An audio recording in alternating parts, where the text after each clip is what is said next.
नमस्कार, आप देख रहे हैं एएनबी न्यूज। आपके साथ में हूं पूजा परमार।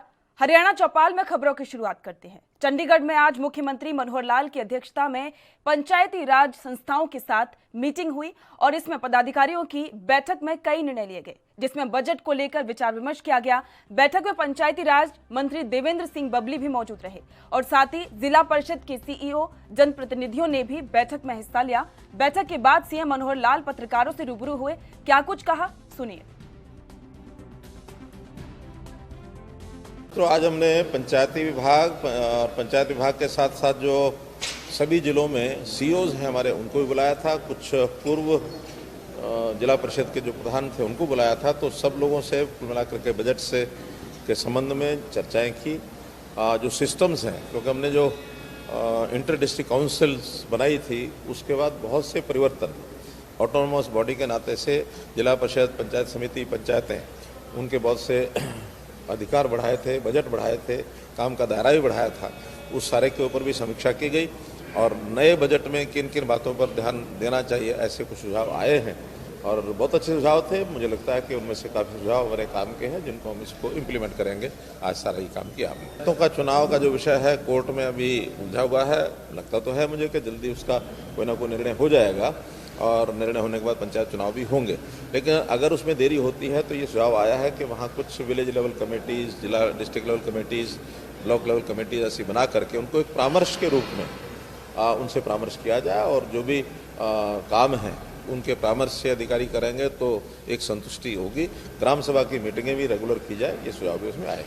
एनजीटी का एक पीछे ऑर्डर आया था कि एनसीआर एरिया में 10 साल के डीजल के जो व्हीकल्स हैं और 15 साल के जो पेट्रोल के व्हीकल्स हैं, इससे पुराने व्हीकल्स को नहीं चलने दिया जाए।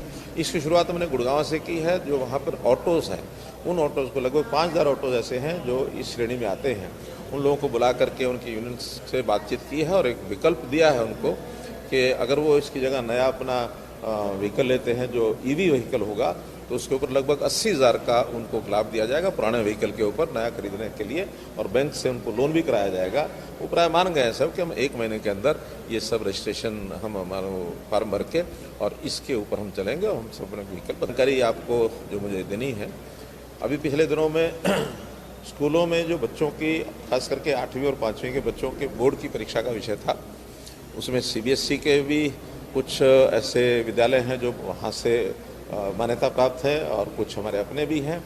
तो ये था कि सभी बच्चों के हम इस बार 8वीं के और हरियाणा बोर्ड के परीक्षा लेंगे। लेकिन कुछ लोगों का कहना था कोविड इसका कारण रहा है, पढ़ाई ठीक से हुई नहीं है और इस बार बोर्ड के नहीं लिए जाएँ। हमने तय किया कि 1 वर्ष के लिए अब ये जो बोर्ड की परीक्षा है, ना 8वीं की ना 5वीं की, किसी की भी नहीं, ना सीबीएसई की ना अपने स्कूलों की, किसी की भी कोई ऐसी बोर्ड। मुख्यमंत्री मनोहर लाल ने अंतर्राष्ट्रीय मातृभाषा दिवस की बधाई दी है। मुख्यमंत्री ने ट्वीट कर कहा कि अंतर्राष्ट्रीय मातृभाषा दिवस पर आप सभी को हार्दिक शुभकामनाएं। आइए इस अवसर पर भावी पीढ़ी को अपनी मातृभाषा का सम्मान करने, भाषा को सीखने और प्रयोग करने के लिए प्रोत्साहित करने का संकल्प लें।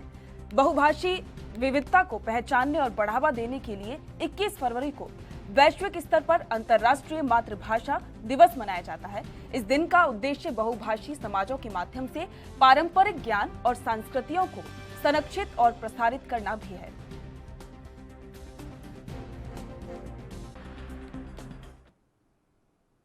गुरुग्राम में मुख्यमंत्री मनोहर लाल ने पीपीपी आधार पर बनने वाले श्री शीतला माता मेडिकल कॉलेज और अस्पताल को लेकर अधिकारियों से बैठक की। मुख्यमंत्री ने कहा कि यह अस्पताल अत्याधुनिक सुविधाओं से लैस होगा। मनोहर लाल ने कहा कि अस्पताल के बनने से गुरुग्राम वासियों को कम खर्च पर गुणवत्ता की हेल्थ केयर सुविधा उपलब्ध होगी। अस्पताल में अटेंडेंस के रहने की भी व्यवस्था होगी। ये सुपर स्पेशलिटी हॉस्पिटल गुरुग्राम के सेक्टर 102 में बनाया जाएगा और साथ ही सितंबर 2023 से चरणबद्ध तरीके से पहले चरण की ओपीडी सुविधाएं शुरू करने का लक्ष्य रखा गया है।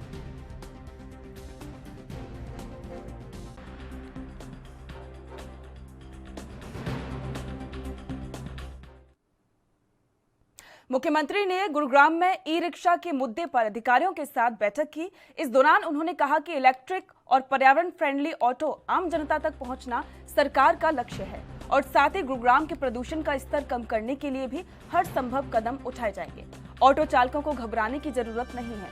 आपको ऑटो बदलने पर मुआवजा दिया जाएगा। बता दें कि मुख्यमंत्री ने कहा है कि पुराना ऑटो बदलने वाले चालक को स्क्रैप एजेंसी द्वारा सर्टिफिकेट के साथ ही 7500 भारत सरकार की योजना के तहत 35,000 और गुरुग्राम नगर निगम की ओर से 30,000 रुपए की राशि दी जाएगी और वहीं एक नए रजिस्ट्रेशन की फीस भी माफ हो गई।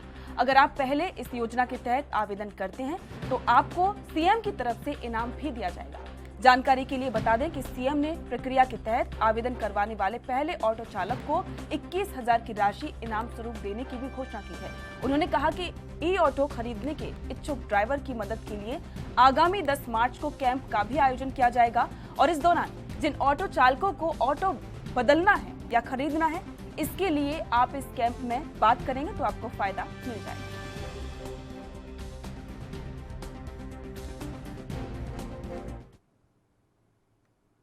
कभी चौधरी देवीलाल की कर्मभूमि रही और वर्तमान भूपेंद्र हुड्डा के गढ़ महम में जननायक जनता पार्टी बड़ी सेंध लगाने की तैयारी में है। जेजेपी महम में 27 फरवरी को एक बड़ी रैली करने जा रही है और महम में होने वाली इस स्तरीय रैली को उप मुख्यमंत्री दुष्यंत चौटाला संबोधित करेंगे, जो डिप्टी सीएम बनने के बाद पहली बार महम पहुंचेंगे। इसको लेकर सभी कार्यकर्ताओं ने तैयारी तेज कर दी है।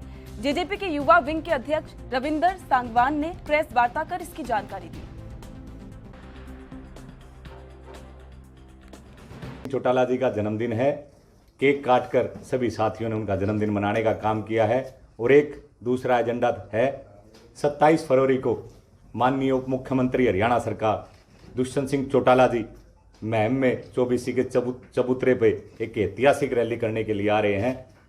उप मुख्यमंत्री बनने के बाद पहली बार महम में कोई बड़ी रैली करने वो आ रहे हैं। कलोई हल्के, क्योंकि मैं प्रदेश का अध्यक्ष हूँ और मैंने उनसे निवेदन किया था कि आप जी, ये चौधरी देवीलाल जी का हल्का है, ये आपका हल्का है, आप आए, महम से शुरुआत करें। एक मसाल महम से हम लेके चलेंगे जो पूरे हरियाणा में लेके जाएंगे। जो उपशब्द आदरणीय दुष्यंत सिंह चौटाला जी के आगे उसको हटाने के लिए हमने शुरुआत करी है। भविष्य में मुख्यमंत्री वो बने और एक अच्छा संगठन हल्के वाइज जाकर हम खड़ा करें, लोगों का आशीर्वाद लें दुष्यंत जी के लिए, लोगों का सहयोग मांगे। उसी के लिए 27 को आदरणीय दुष्यंत जी महम के ऐतिहासिक। हरियाणा के गृह मंत्री अनिल विज ने ट्वीट के जरिए अखिलेश यादव पर निशाना साधा। उन्होंने अपने ट्वीट में लिखा कि प्रधानमंत्री नरेंद्र मोदी जी ने चुनाव प्रचार के दौरान अहमदाबाद धमाकों का जिक्र करते हुए कहा कि विस्फोटक साइकिल पर लगाए गए थे। ना तो उन्होंने अखिलेश यादव का नाम लिया और ना ही समाजवादी पार्टी का, लेकिन मोदी जी के कथन के बाद अखिलेश यादव का शोर मचाना किसी और ओर इशारा करता है।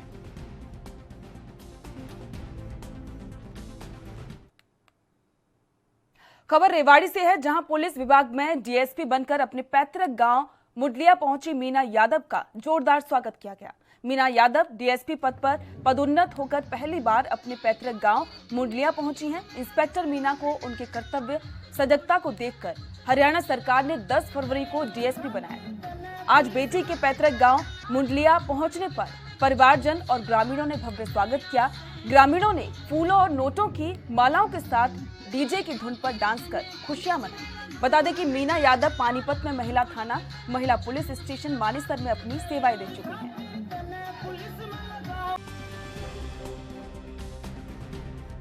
मेरी पदोन्नति का सारा श्रेय मैं अपने गांव परिवारजन व ससुराल जन को देना चाहती हूं, जिनके शुभ आशीर्वाद व स्नेह से आज मैं इस मुकाम पर पहुंची हूं।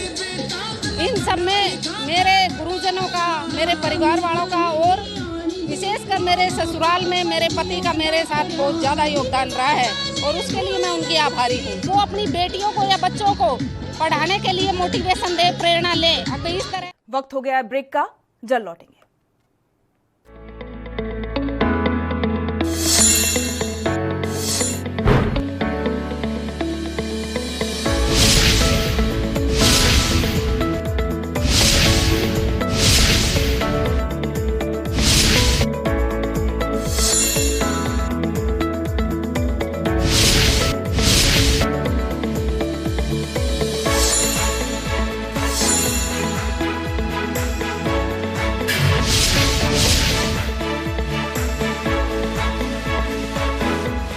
ब्रेक के बाद स्वागत है। बढ़ते हैं अगली खबर की ओर। प्रदेश में बजट से पहले ही लोगों का बजट बिगड़ता हुआ नजर आ रहा है। अब अगर आपको प्रदेश के किसी भी शहर में मकान, दुकान या फिर स्कूल का नक्शा पास कराना है तो आपको जेब ढीली करनी पड़ेगी। बहादुरगढ़ के नगर परिषद के ईओ ने जानकारी दी कि अगर आपका नक्शा पास है और आज आपको नगर परिषद, पालिका या फिर निगम के एनओसी लेनी है तो फिर भी आपको पुराने विकास शुल्क और आज के नए विकास शुल्क के बीच का अंतर पहले जमा कराना होगा। पहले प्रदेश के शहरी क्षेत्र की कॉलोनी में मकान बनाने नक्शा पास कराने के लिए परिषद को 120 रुपए प्रति वर्ग गज विकास शुल्क देना पड़ता था, लेकिन अब वही विकास शुल्क कलेक्टर रेट का 5% कर दिया गया है। 18 फरवरी को इसका पत्र जारी कर नए रेट तत्काल प्रभाव से लागू कर दिए गए हैं। कांग्रेस ने सरकार के इस नए नियम का जोरदार विरोध किया है। कांग्रेस के युवा नेता संदीप राठी सरकार से पुराने रेट वापस लागू करने की मांग कर रहे हैं।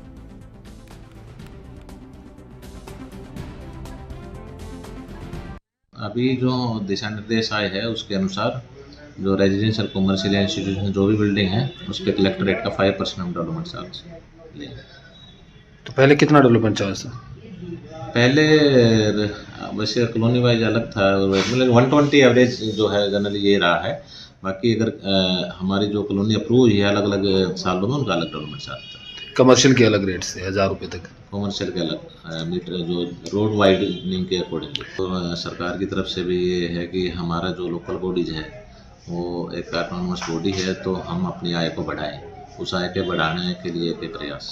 जो सरकार ने 18 तारीख को जो नोटिफिकेशन जारी किया है, ये बजट से पहले एक आम आदमी के ऊपर इतना भारी भरकम बोझ डाला गया है, उसके लिए हम उसका घोर निंदा करते हैं और सरकार के खिलाफ एक बहुत बड़ा आंदोलन करेंगे और सरकार को मजबूर कर देंगे कि जल्द से जल्द इन दरों को वापस ले।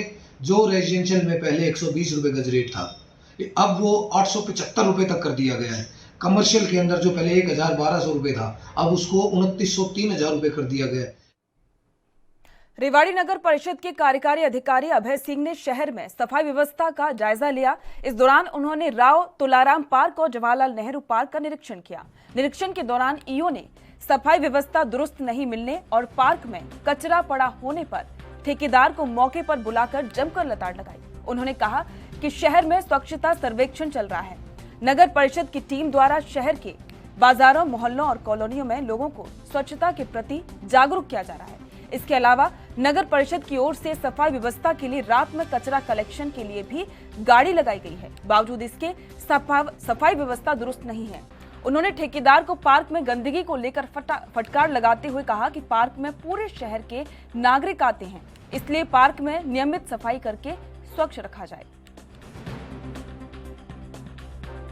माननीय राव तुलाराम पार्क का औचक निरीक्षण किया गया, जिसके लिए साफ सफाई और मेंटेनेंस की जो आवश्यकता थी, साफ सफाई और मेंटेनेंस के लिए अधिकारियों को आदेश दिए गए हैं कि वो भी औचक निरीक्षण करें और ठेकेदार को और ठेकेदार के प्रतिनिधि को ये आदेश दिए हैं कि तुरंत प्रभाव से जो बताए गए कार्य उनको करवाना सुनिश्चित करें और समयबद्ध सीमा में सफाई करवाना सुनिश्चित करें। अगर कोताही बरती जाएगी तो बिल्कुल अब की बार सख्ती से एक्शन लिया जाएगा और ठेकेदार को पेनल्टी भी लगाई जाएगी। सफाई में थोड़ी दिक्कतें थी जिनका आदेश दे दिया गया है। मेंटेनेंस की दिक्कतें। कुछ दिन पहले झज्जर में एक स्कूल वैन और दूध टैंकर के भीषण सड़क हादसे के बाद अब जिला प्रशासन पूरी तरह से सजग हो गया है। इस दौरान स्कूल बसों के चालकों और परिचालकों को जागरूक करने की दृष्टि से स्कूलों में वर्कशॉप लगाई जा रही है, जिसमें ट्रैफिक पुलिस वर्कशॉप के जरिए न सिर्फ यातायात के नियम बता रही है और साथ ही नशा न करने और नींद में गाड़ी न चलाए जाने की भी हिदायत दी। बता दें कि ट्रैफिक इंचार्ज दिलावर सिंह के अनुसार स्कूल बस चालकों और परिचालकों को सरकार की गाइडलाइन का पालन करने और सचेत होकर गाड़ी चलाने की हिदायत दी गई है।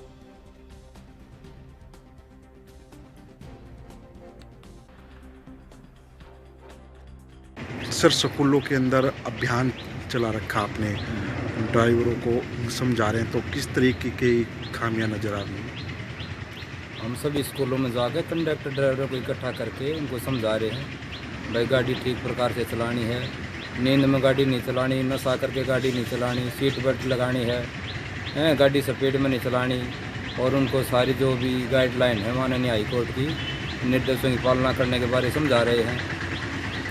सर कुछ बसों के अंदर तो फर्स्ट एड भी और वो भी हाँ, फर्स्ट एड को उनको सभी के डॉक्यूमेंट को भी चेक कर रहे हैं और जिसमें कोई कमी हो उनको। रेवाड़ी में पुलिस अधीक्षक राजेश कुमार के निर्देशों के बाद अब शहर ट्रैफिक पुलिस सख्त नजर आ रहा है। दरअसल रेवाड़ी यातायात पुलिस ने नियमों की अवहेलना करने वाले वाहन चालकों के खिलाफ चालानी कार्रवाई शुरू कर दी है। रेवाड़ी के नाईवाली चौक, भाड़ावास चौक, झज्जर चौक, धारूहेड़ा और इसी के साथ में बस स्टैंड और रेलवे चौक पर आज उन वाहन चालकों के चालान किए गए जो नियमों की अवहेलना करते पाए गए। जानकारी देते हुए शहर यातायात प्रभारी रामानंद रावत ने बताया कि बढ़ते सड़क हादसों को देखते हुए सख्ती की गई है और जो वाहन चालक नियमों की पालना नहीं करते हैं उनके चालान किए जा रहे हैं। उन्होंने वाहन चालकों से अपील करते हुए कहा कि वाहन चलाते समय यातायात नियमों की पालन करें ताकि आप अपनी मंजिल तक सुरक्षित पहुंच सकें।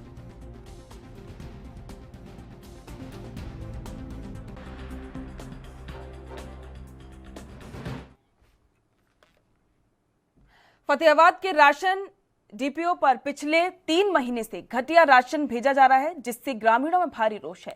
रोष में आए ग्रामीण अनाज को लेकर आज फतेहाबाद के लघु सचिवालय पहुंचे, जहां उन्होंने प्रशासन को चेतावनी दी कि समस्या का समाधान नहीं हुआ तो एसडीएम कार्यालय पर धरना देंगे। एसडीएम कार्यालय के बाहर ही घटिया अनाज की बोली लगाएंगे और वहीं इस दौरान गांव जांडली के कला के लोगों ने भी खाद्य आपूर्ति अधिकारियों पर भी जमकर भड़ास निकाली। ये है जी राशन डिपो की जो कणक है जांडली कला से, और ये गली हुई सड़ी हुई कणक है जो भिजी हुई है, जो हम खाते हैं इसको बदबू मारती है और ना ही यह खाने काम ना ही डांगरों गिरने काम। और हम जब परेशान होकर यहाँ पर एसपी डीसी साहब के पास आए हैं। कितने महीने से खराब है? ये 4 महीने से खराब है जी कणक। ये तो आपने कहा नहीं डिपो वाला को? कहा था जी, आता है कहता है वो कि भाई हम तो जी कणक ऐसी बांटूंगा, हम कहाँ पर से लेकर बांटू, घर से थोड़ा जाता मेरा अनाज हो, बोला सरकार देती है बांटता हूँ। अच्छा, अब 2-3 बार उसको परेशान किया हमने, बोला जाओ भाई डीसी के पास चले जाओ, हम दोबारा लेकर बांट देंगे, यही बोलता और कुछ नहीं कहता वो। आज जांडली कला गांव के जो मजदूर है खाद्य सुरक्षा दायरे के अंदर जो आते हैं डिपो से राशन लेते हैं, मतलब इनके गांव में पिछले 4 महीने से, अकेला इनका गांव नहीं पूरे फतेहाबाद जिले के अंदर ये जो खाद्य आपूर्ति अधिकारी है इनकी मिली भगत के चलते हुए डिपोओं पर जो राशन भेजा जाने लग रहा है, वो राशन उसमें अनाज खास तौर के ऊपर सड़ा हुआ अनाज है और इसको खा के न इंसान भी बीमार होने लग रहे हैं, पशु भी बीमार होने लग रहे हैं। आज हम इस मामले को लेकर न जांडली कला की जो टीम है, महिलाएं हैं और आदमी आए हैं, यहाँ एसडीएम साहब से मिले, साथ में जो खाद्य आपूर्ति अधिकारी है विनीत जैन, उनको भी यहीं पर बुला लिया और उनको बुला के ये सारा मसला दिखाया। और हमने इस बात के लिए कहा कि अगर इसका समाधान नहीं किया गया तो हम एसडीएम साहब के बारने के दरवाजे पर ही ये अनाज रख के न और यहाँ इसकी बोली लगाएंगे। अब उन्होंने आश्वासन दिया है कि हम इसकी फौरी तौर के ऊपर इंक्वायरी कराएंगे। अभी उनकी टीम जाएगी छापा मारने के लिए और हमने कहा अकेला। नशे के खिलाफ चलाए जा रहे विशेष अभियान के तहत अंबाला CIA 1 ने 300 ग्राम हेरोइन के साथ 2 युवक और 1 महिला तस्कर को गिरफ्तार किया है। गुप्त सूचना के आधार पर कार्रवाई करते हुए CIA 1 ने नाकेबंदी करके गाड़ी से हेरोइन बरामद की है। पकड़े गए तस्करों को कोर्ट में पेश कर रिमांड पर लिया जाएगा। फिलहाल पुलिस पड़ताल कर रही है कि तस्कर इस हेरोइन को कहां-कहां सप्लाई करने वाले थे। जी के आसपास मेरे को गुप्त सूचना मिली थी कि राहुल और इसके साथ एक दूसरा लड़का है रोहित, और इनके साथ एक महिला थी कि ये एक वरना गाड़ी में ब्लैक रंग की है, काफ़ी कमर्शियल मात्रा में हेरोइन की सप्लाई देने आ रहे हैं अम्बाला में। तो जो हमने नाकाबंदी के गुप्त सूचना के आधार पर इनको गिरफ्तार कर लिया, जिनसे 300 ग्राम हेरोइन बरामद हुई है और तीनों को ही गिरफ्तार कर लिया है, जिनको आज कोर्ट में पेश किया जाकर आगे रिमांड लिया जाएगा ताकि हम मेन सप्लायर जो हेरोइन का है उसको पकड़ सकें। सर कहाँ से लेकर आ रहे थे और कहाँ इन्होंने? और इसी के साथ हरियाणा चौपाल में फिलहाल इतना ही। देखते रहिए ANB न्यूज। नमस्कार।